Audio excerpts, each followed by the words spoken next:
What's up, y'all? Dropped the ball. Thought I had it. Didn't. Good morning. Good morning. Good morning. Forgive me, y'all. A little late. All right. Welcome to another edition of Brothers of Legacy. Listen, I apologize for my tardiness, my podcast people. I know you won't see that. You just listen to the podcast. Once you hit play, we're here. Good morning, Deborah. Thank you for rocking with us. I thought I had, you thought you did something, but you didn't do it. Good morning, cousin. Miss Mimosa. Thank you for rocking with us. Thank you for being here. Make sure you share. Sharing is caring, as always. Make sure you share. My people will be here in a minute. It's my fault that everybody's probably running in a little late because I jacked it up. But it's all good. We gonna we gonna get through. We gonna survive. Oh man, I can't believe I did. I thought I did it. Good morning, Cole. Good morning. Yes, brother. Brother. Oh, so we're gonna have good morning, Cheryl, sports car lady in the building. Um, today, where's that at? Boom. Um, we are discussing um what are we gonna talk about? Today we're talking about changing the narrative. Like what's the end goal? What are the things that we want to change in our life, in our neighborhood? If we had the ability to snap our fingers and have the society that we need to thrive, right? Not like the $1 million game, but if we could have the society that we wanted to thrive in, what would that look like? What would that look like? Um, because sometimes if we don't know what we're going after, we don't know what to ask for, we don't know what to fight for.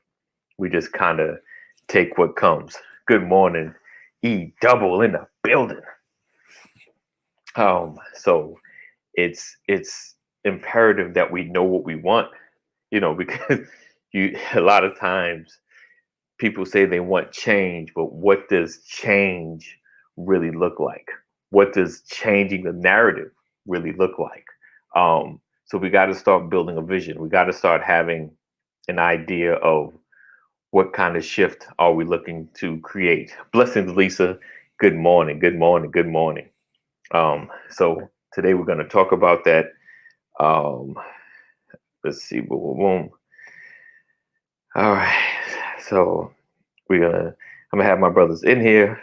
Like I said, I dropped the ball this morning. It's all on me. Don't blame my peeps. I don't want to be angry anymore.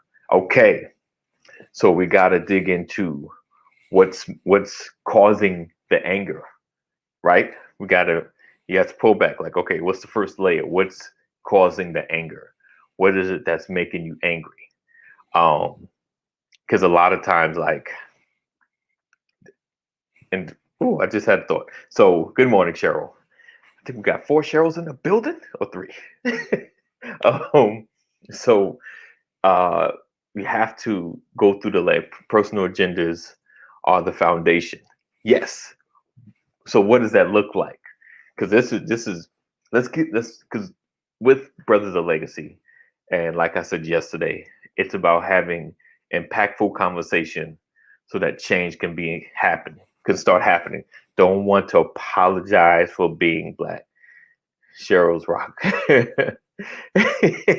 Right. Yes, indeed. Cheryl rock. I can't deny it.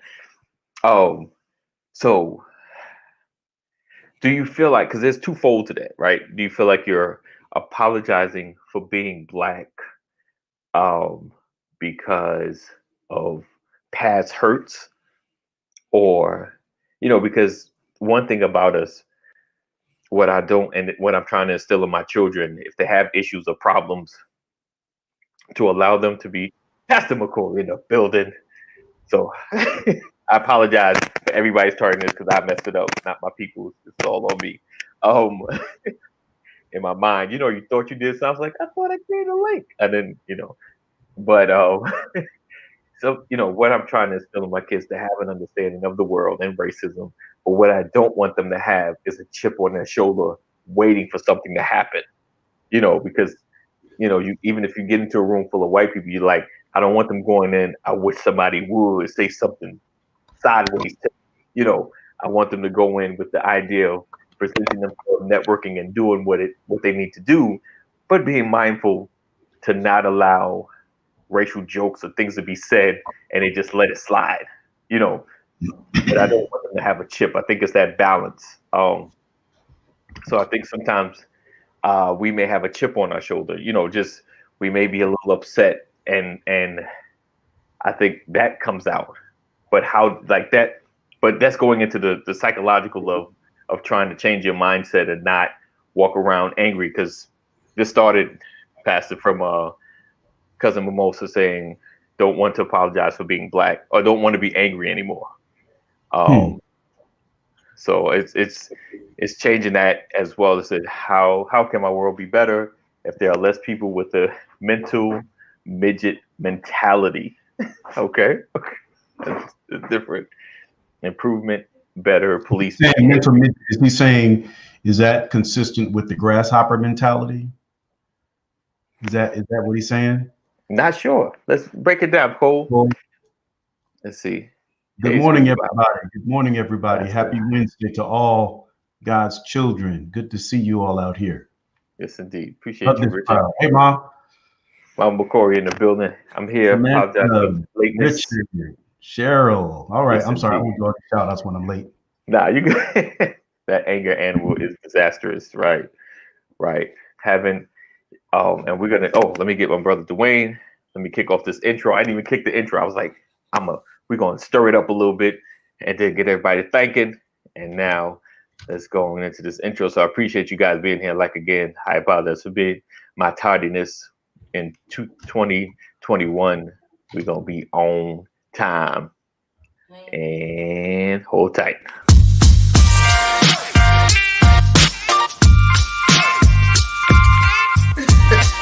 I didn't want to catch that. Morning. Good morning. Welcome to another episode. Good morning, everybody.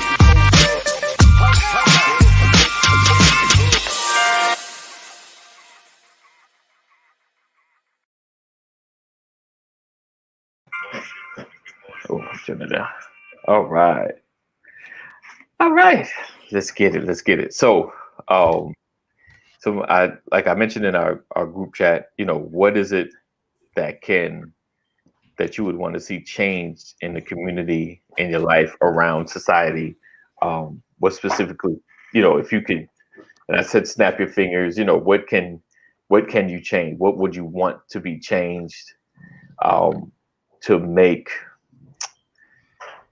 it easier or make our progression better?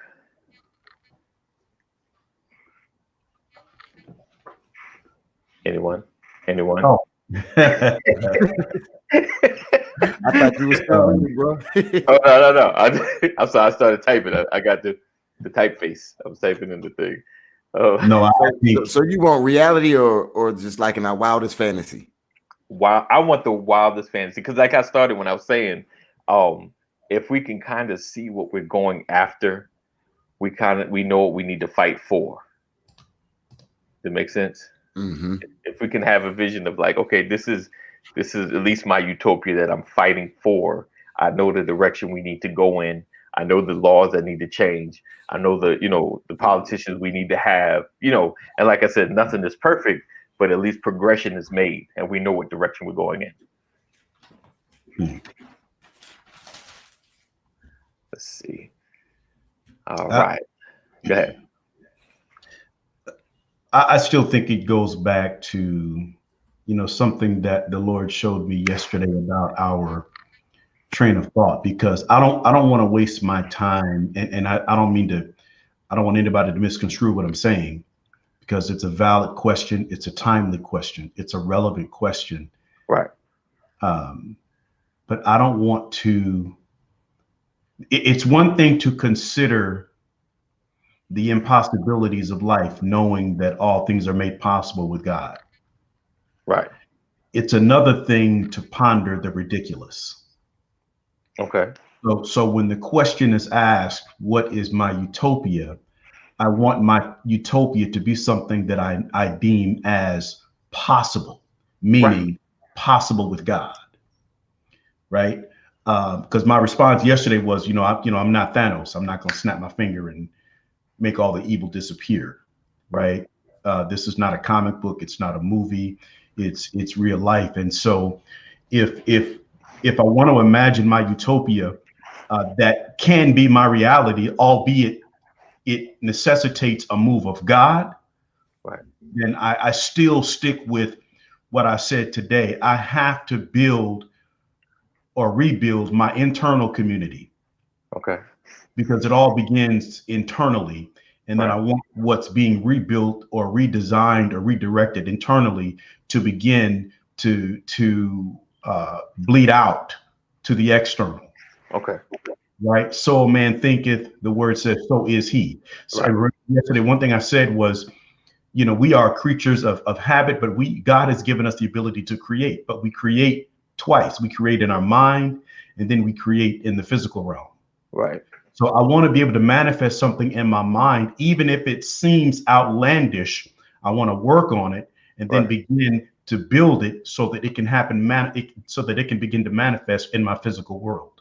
Right. So let me go back to the question. What is my utopia? Right. My utopia does not exclude drama. Right. My utopia does not exclude divisiveness, Okay. right? Because without trials, Uh-huh. I have no idea what I'm made of. Right.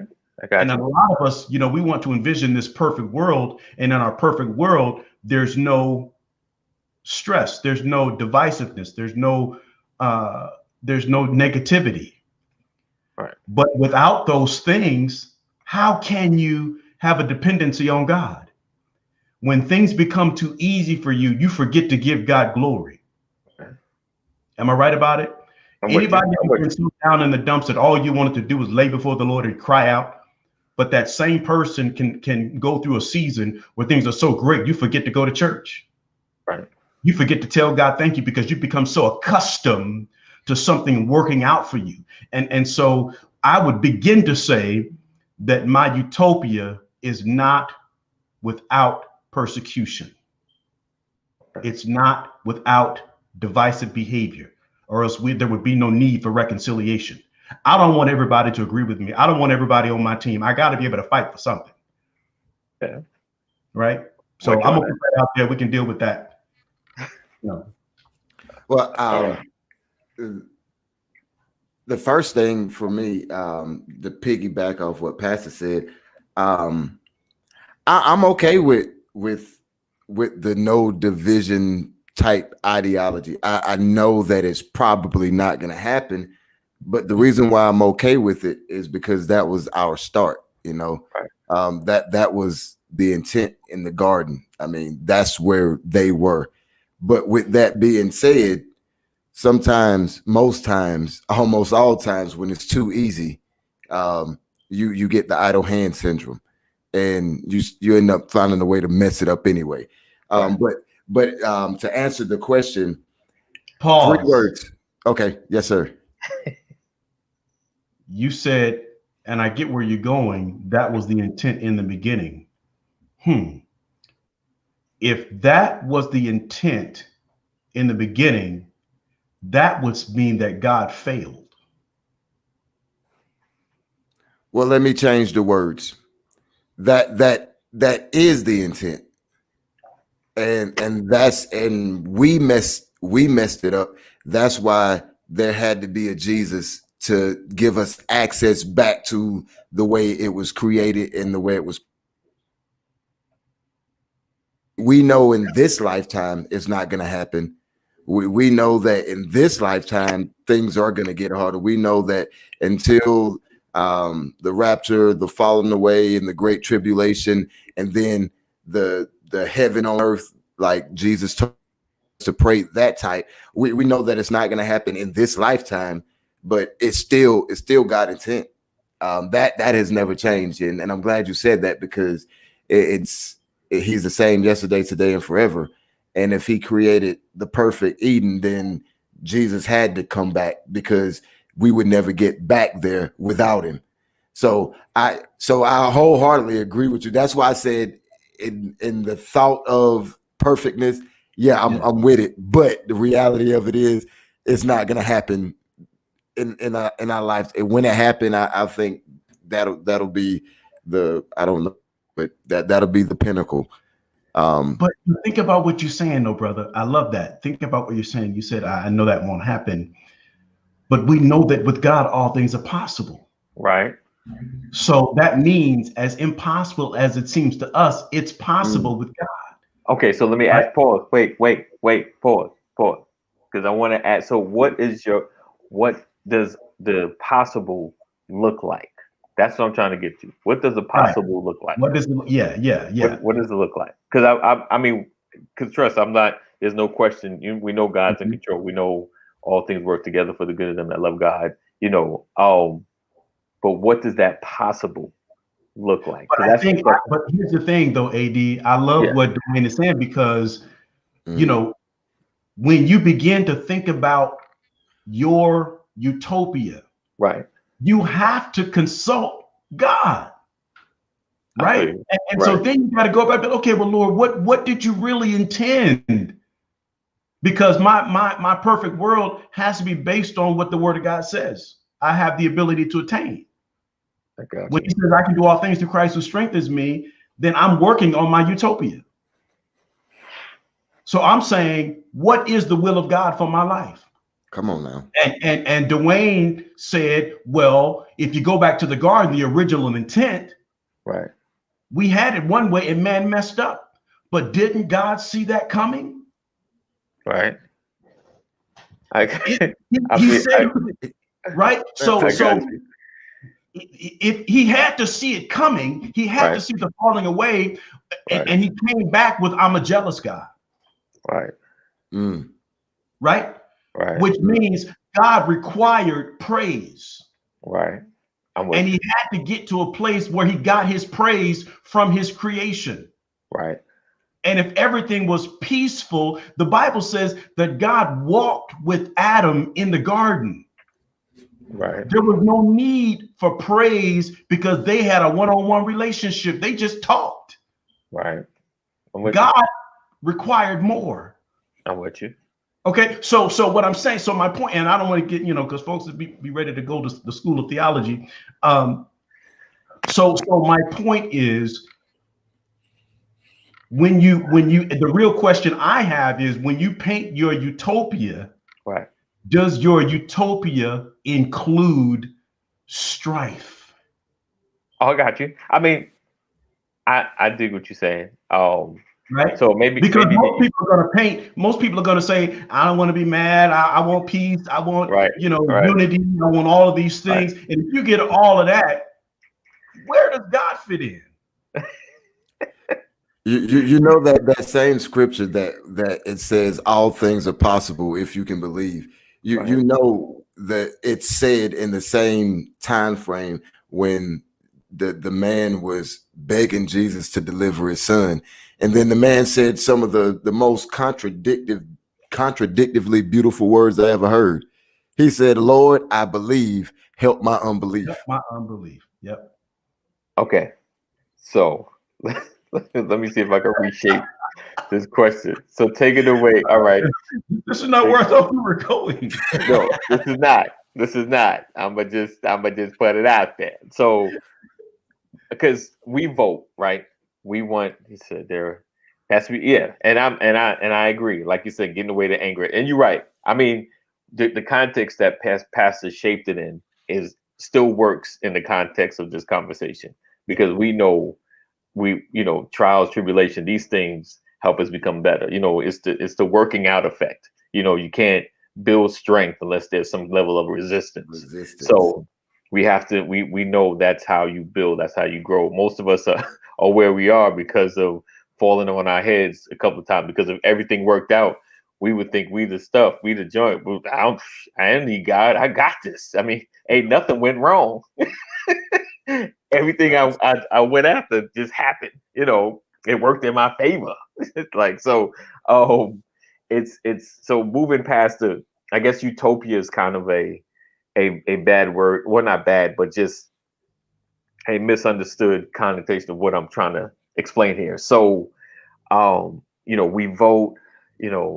We want certain things to change, but what I'm trying to get at. So my goal, like this year, trying to push us to figure out a level of an agenda, like the big hairy bodacious goal. Like what does our agenda look like, right? So this conversation is just about what is it personally that you would like to see happen. What things would you like to see changed? And because Mimosa went into the angry, and I know that's like you said, there's things are going to happen just to get our attention, because if certain things never showed up in front of us, we wouldn't know what we're fighting for. We wouldn't know the injustice happening on the other side of the country, or even on the other side of the town. Like you thinking your life is we straight. There's some people that felt like, oh, Black folks, we've been good for a long time. But even for me, seeing certain things that happened in the 90s, I was like, wow, I never knew that level of racism was still going on. I was thinking about the Fab Five and the letters that they got. I was like, what? Like, some of the things I never realized, so social media has kind of put everything on the forefront, that you get an opportunity to see all sides, all stories. Because even things that look like injustice, you get more of the story like, oh, yeah, it's kind of their fault. So, like, yeah, they kind of was in trouble.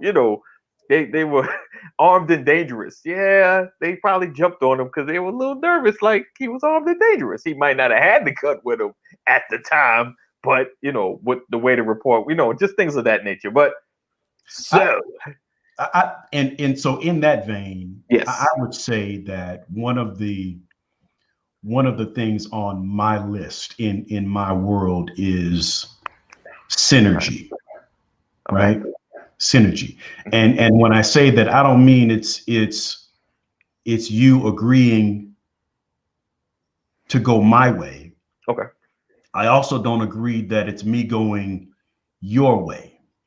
I think that it's time that we come up with a third lane. Okay. A third way that neither one of us could come up with individually, but that we could come up with collectively. Does that make sense? I mean, when you think about incorporate both of you, it's like almost like a marriage, so to speak. You're incorporating two different concepts in a way that. Hey, so you ain't muted, AD. Mute yourself, AD. Yeah. So I think you're talking like you take two different concepts and you mesh them to where they work. Yes, right. It's the fruit of mutual respect, right? And it's not possible for one person to come up with it. It has to be a collective effort. There's a saying: it's better when we do it together. If any two of you come together as touching anything, whatever you ask in my name, because now if Dwayne and I have a conflict in terms of thought or direction, right? We say, okay, what does it look like if I do it your way? That's me talking. And then at the same time, he says, well, what does it look like if I do it your way? And we mesh both of our ways, and we come up with a third option that is mutually agreeable. Right. And I think that when it comes to race relations, when it comes to interacting with law enforcement, when it comes to, yes, absolutely, Cheryl, when it comes to merging of ideas, right? That's what we're talking about. We've got to get to a place where there's a third lane that we can travel in. Right. And it becomes that's the true win-win situation. See, a win-win is really a win-win-win, because there's a win for you, there's a win for me, and there's a win for us. Right. And now we're able to more effectively and productively benefit our community, and everybody's got skin in the game, and no one gets to take all the credit. The credit goes Right. to the team. Absolutely. And see, and Pastor, it's crazy because I had some of mine, I had some of my answer up in the 3 words, and you just described everything that my 3 words were. And my 3 words was respect, understanding / tolerance, and collaboration. Yes. If we can get those 3 elements, you know what? I don't have to like you to respect you. I don't have to agree with you to respect you. Mm-hmm. I could not want to spend a day of my life next door to you and you my neighbor, but I could still respect you. Yeah.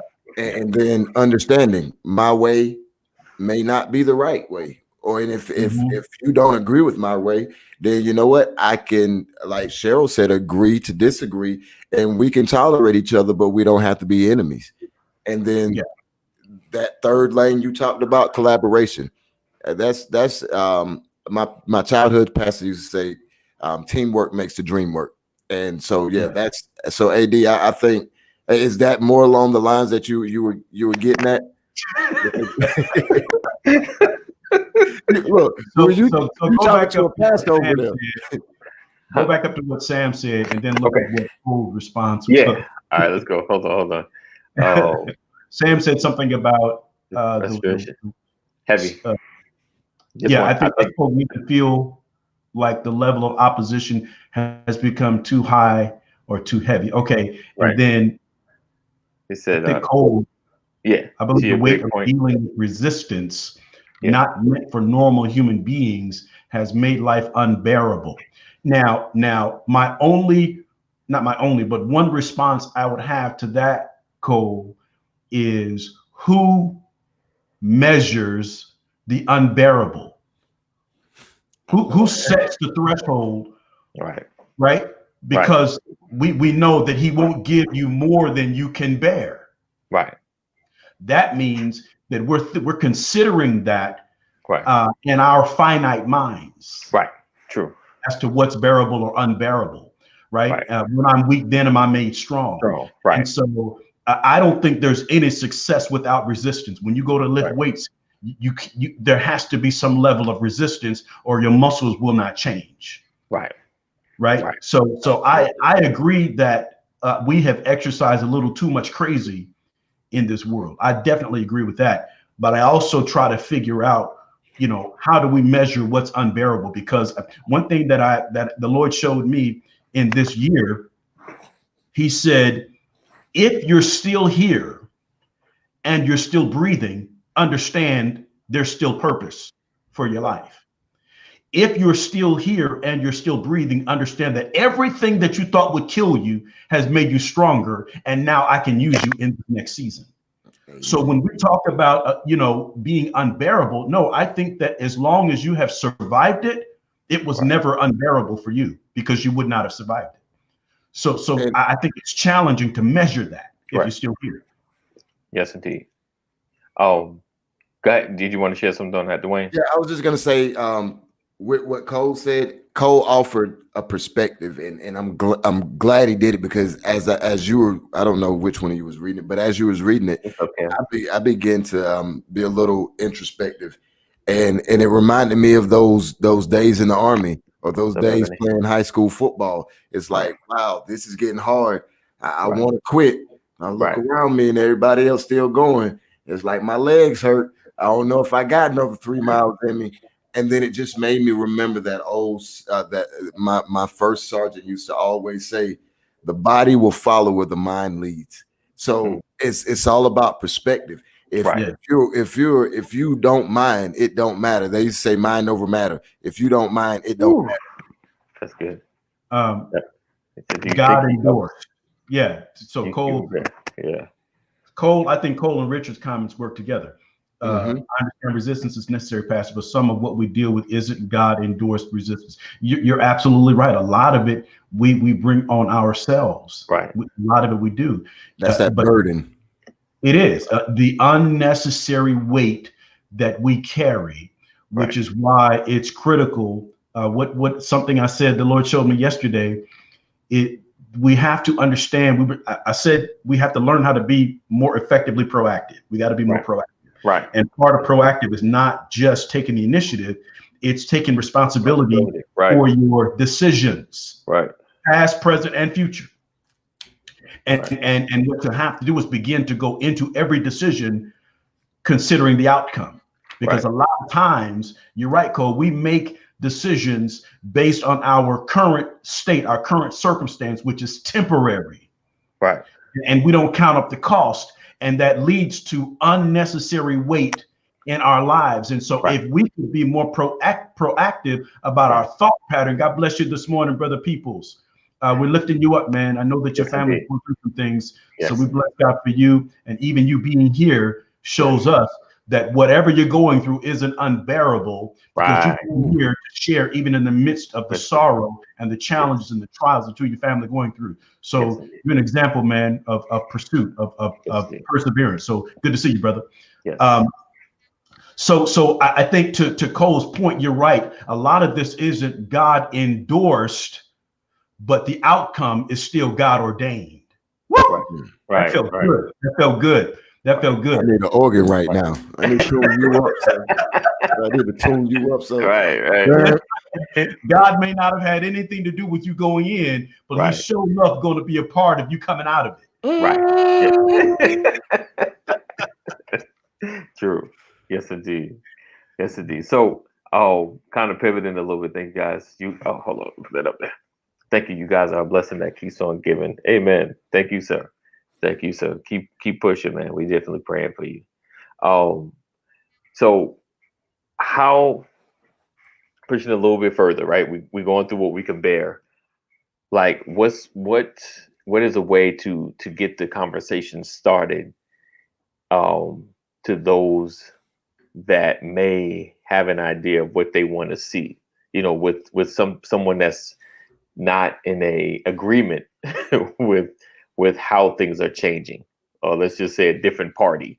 Let's just make it more plain. Like, how do you have a conversation with someone that has their own ideology and reach a level of agreement?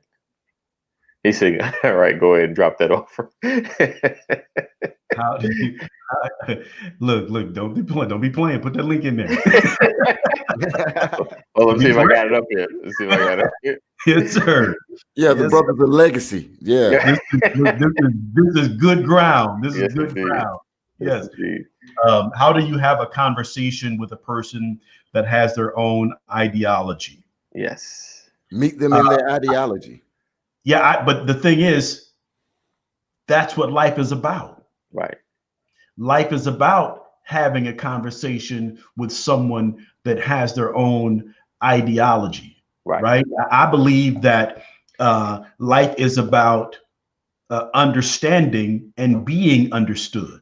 Right. The Bible says, in all thy getting, get an understanding. Right. And I think that a lot of us make the mistake of wanting to be understood, but we don't take the time to try and understand. Right. I have this old saying that, a lot of people can hear themselves talking, but they don't know how they sound. Right. Okay. Right. And if I used to have this, my wife, when my wife and I were early in our relationship, early in our marriage, we'd get into it and I'd be so frustrated because I couldn't get a word in. You understand? Because when we were conversing, like when it comes to having heated conversation, yes, indeed, some people just want to be heard. Right. But if you just want to be heard, you don't have the propensity to listen. Right. And so I used to say things like, now, don't get me wrong, I was probably the one who created the problem in the first place. But I used to say, I wish I had a recorder. That's deja vu. I wish I had a recorder. If I could just hit record while we're going through one of our heated conversations, then I could play it back so that not only can you hear yourself talking, you'll be able to understand how you sound. Right. Because some people don't go into a thing looking for resolution. They go into a thing just wanting to be heard. Right. That's true. And that's the mistake that we make. So in my utopia, I would say, Give understanding, look to Right. be understood, but look to understand as well. Life becomes better when we understand each other. Can two walk together except they be agreed? Boy, we got the word all in this conversation. Right. You can't get away from it. Can't get away Right. from it. Yes, Gerald. We can't. Yes, yes, Can't grow in absolutely. only what we know. Yes, indeed. Yeah. Sam said That's absolutely has and to be mutual understanding. can you put Cheryl comment back up real quick? Sure can. Sure Because can. that right there, you know it causes growth, a whole lot of change. Yeah. Like seasons change. You can't Right. have growth without seasons change. You Right. don't have harvest without seasons change. If you don't get rain, that there's no feeding of whatever is in the air, so there's no growth. Right.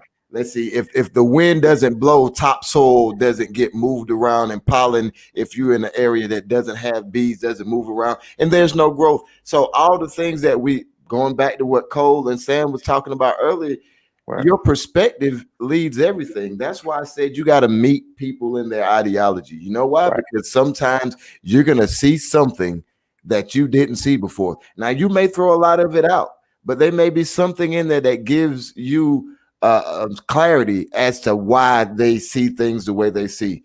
And you can grow from that. And then just hopefully, maybe you've rubbed off and influenced them a little bit too, and they can take something from you. But that only happens, like Pastor said, when you come to a conversation not trying to just be heard and just be right, but to actually collaborate and grow from it. Okay. So listen. Okay. Boom. Let's listen to this. Check this out. Now, with that being said, right, we have the open-minded conversation, respect, understanding, and collaboration. And I like Pastor said, for communication to happen, you have to have the propensity to listen, and being proactive and taking responsibility. With all that being said, I said that to say this. What when it comes to choosing your politicians, not even political party, but just your politicians, would you say, like, even if there's someone that speaks your language, is it better to find someone that not only speaks your language, but speaks about the willingness to work with others with opposing views? A true bipartisan mentality. Yeah. Well, yeah, I think that it's critical, but I also realize that debate is necessary. Right. And sometimes it's just not going to work. Right. We Right. realize, and that's what's so amazing about when you bring up politics. That's the whole reason why people have term limits. Right. Because at some point your views are no longer relevant. Right. Yes, indeed. Could Barack Obama be more effective today than Joe Biden? Right. It's a question. You say, could Barack Obama? After 8 years of President Barack Obama, if you pulled Biden out and inserted Barack Obama today, would it make it better or would it make it worse? I'd like to think it'd make it better.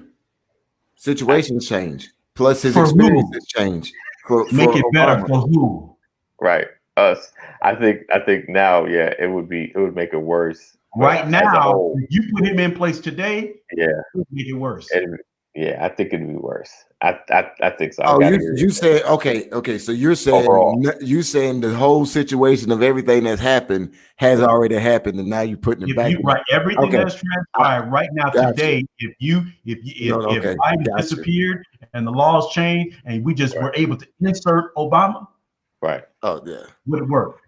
No, I today in this environment. Let me tell you why it wouldn't work. It wouldn't work today because you have people like Dwayne just said who are stuck in their own ideology. Right.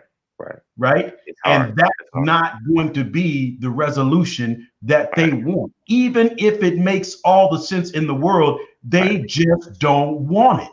Right. Yeah, I know. Right. So I think to your point, AD. Yeah. I love what you're saying, but that is absolutely why they have limits. So do you want your politician?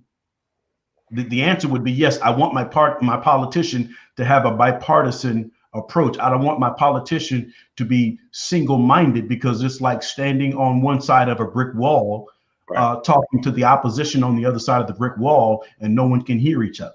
Right. Right. Right. You're right. And while y'all was saying that, I'm just sitting there thinking to myself, I'm like, it's crazy, because literally every person who feels away politically, Right. well, no, let me take that away. Politicians alone, right? Right. Mm-hmm. This has always been my issue with politicians. At some point, you have to want to put the betterment of the nation as priority. Right. And I think that that's the part we miss. So as you asking these questions, AD, it's like you're getting to the heart of the way I've always felt. Like, you put America first, but your identity still stems from your political party. But your political party should never do anything that jeopardizes America.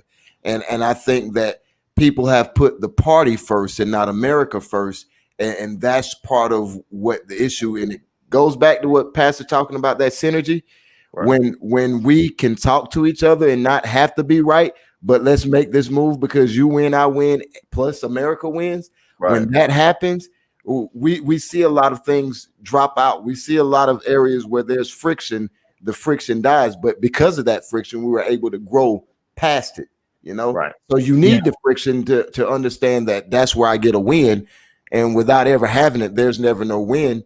But I think it's absolutely imperative that you be able to put the overall goal of the unit first, and then let me take care of myself in the middle of it. Okay. Okay. So Carlinda, I think I'm saying it right, asked the question, and and I was reading it. I think it could be relevant to what we're speaking.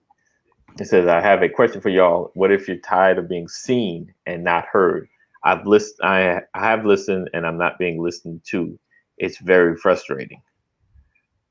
Do you feel like, I mean, and I'm not sure if she's speaking in terms of here or just period, but I think if you're not being heard, they may not value what you have to say, and sometimes you need to shift rooms, you need to shift, groups, you need to, shift your crowd or whoever you're hanging with, because obviously, they don't value who you are.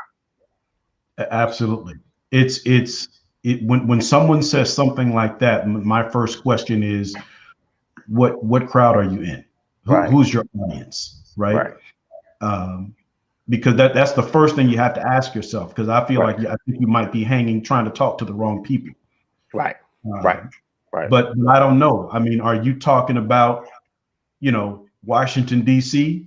You wrote a letter to your congressman and didn't get a response. I mean, the question is, what are the odds that you'll be heard in your crowd, in your circle?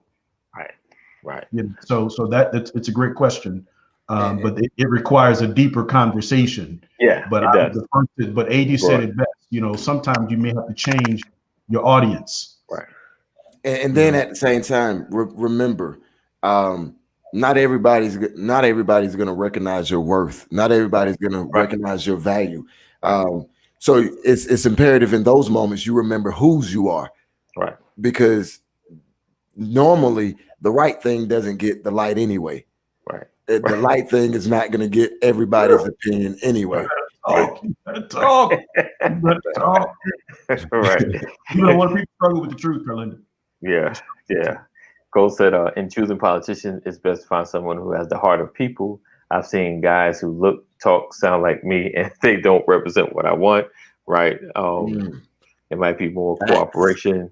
Cole answered the question, could Barack Obama be more effective than Joe Biden? He says no. Today, he said, yeah, in this environment. Same effect as Harris. It's interesting. And it's a no, because you have many people who wouldn't look at Obama as a savior, but an affirmative action president. See, Wow. I A think lot of I what we're think dealing with has nothing to do with President Obama's character. It's got everything to do right. with the color. It's Yeah. color. We spent 8 years I and think the right people crowd, right? got angry. Something, but Cole said something that really struck me, because Cole, your statement made me think about the calling on David, Right. right? When you talk about the heart, because to whom much is given, much is required.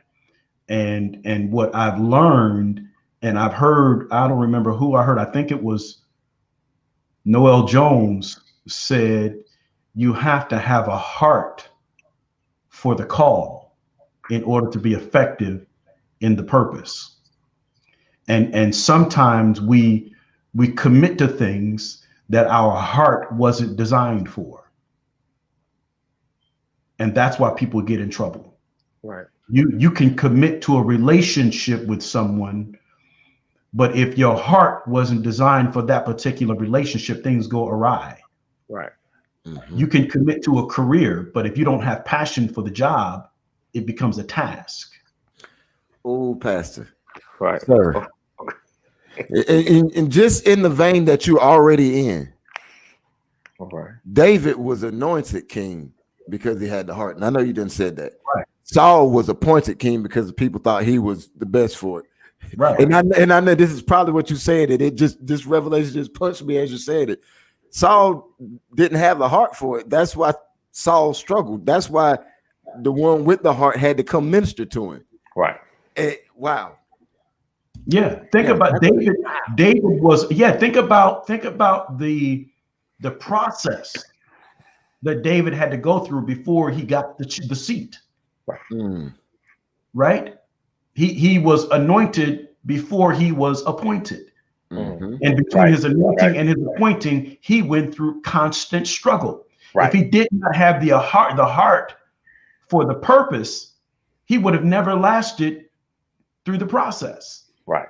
That's right. True. And think about this, because all throughout the process, the one sitting in the seat was trying to kill him. Right. So to your point, Dwayne, he didn't have enough respect for his chair. Right. Right. Ooh. Right. You sure you talking about? You sure you talking about then and not 2020? Man, listen, I'm saying you can put that anywhere with any career leader. Right. Right. You didn't have a heart for it.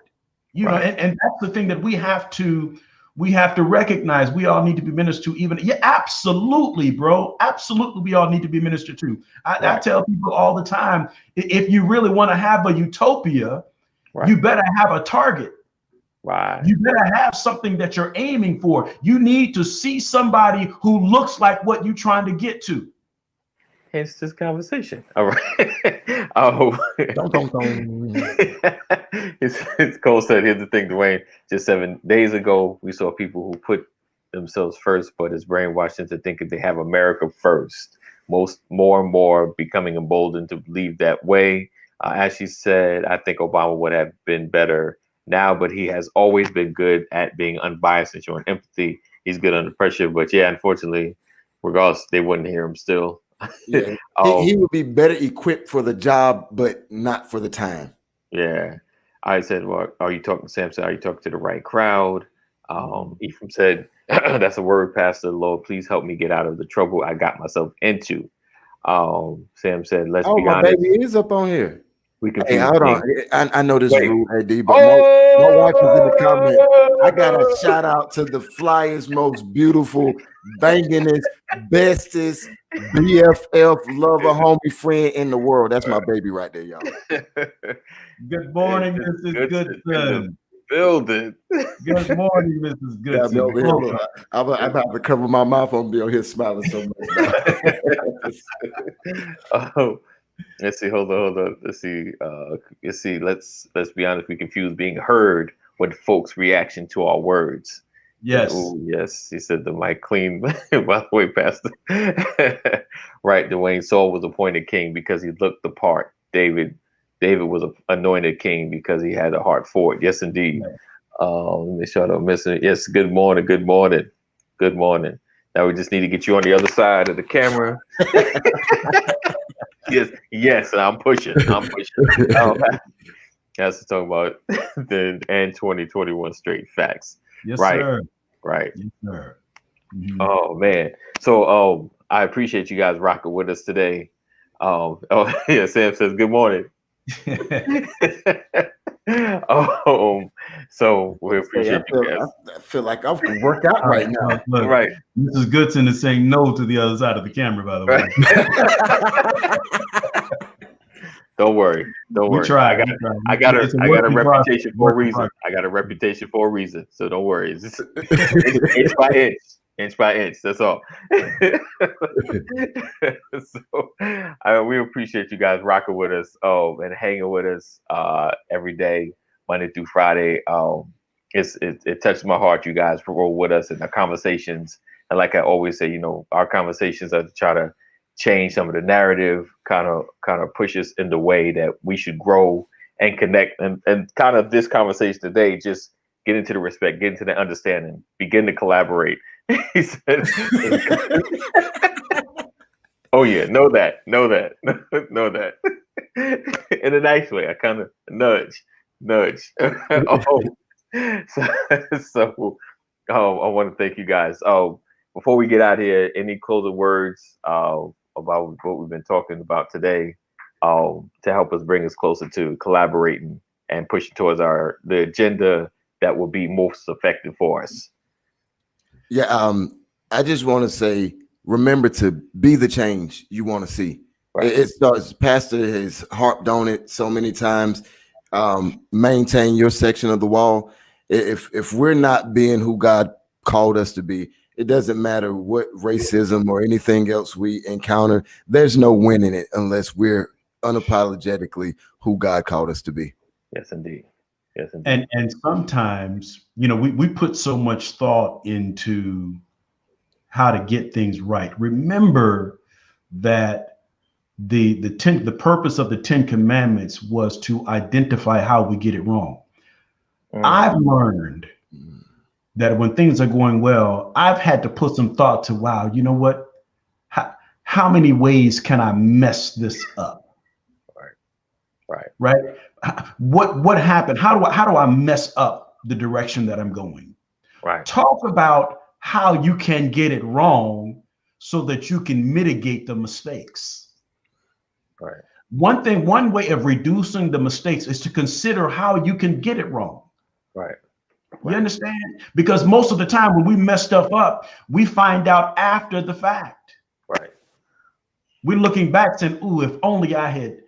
Right. How about that? How about give some consideration to how you can foul it up? Right. Right. Make a list of how you can mess it up, and Good now old you war know. gaming. Wow. Good old war gaming, sir. That's real. That's real. That's real. All right. That's the word. So they just banned the president from YouTube for a week, but they didn't take down all videos, but blocked the ability to comment. You are the change, no matter the time, the circumstance. You are the change. Yes, indeed. And boom, the 10 Commandments are the greatest measurement stick. Yes, indeed. That's deep. That's deep. Think about your 10 Commandments. what are your personal, on top of Thou shalt not respond to that text at 2:47 a.m. That's not from your spouse. That's not from you, right? Right. Or work. Or work. Right. If you get up and go over there, right, it's going down. But Pastor, it is funny that y'all talking about the 10 Commandments and you mentioned that, because the Apostle Paul sums it up like this. He sums it up like this. He was like, the greatest commandment all to love God. And then he talks about, he was like, the 10 Commandments can be summed up in this: love God, love people. And if I love you, your wife is safe. I'm not coveting your wife. Your possessions are safe. I'm not trying to hurt you, steal from you, or any of that. So it's all based in that love. So that's the easiest way to sum it up. Check your love meter. Yes, indeed. Well, or sing the song, I Want to Know What Love Is. Come on now. All right. Moses said, teach me. We're going to keep on going. We keep going. Yeah, we shut it out. Shut it out. All right, guys. Look forward to seeing you tomorrow. Always know that we love you, but God loves you more. Make sure you stay safe. Keep wearing a mask. and just stay on top of, the vaccine. And, we haven't, I know none of us have decided to take it yet, but we're still watching and just waiting. But be safe and make your own judgment. Like I said, we ain't doctors. So we just opinionated dudes just trying to share with you what we feel, and you make your own judgment. So we appreciate you guys. Look forward to seeing you guys in the AM, same time, same place. Peace out.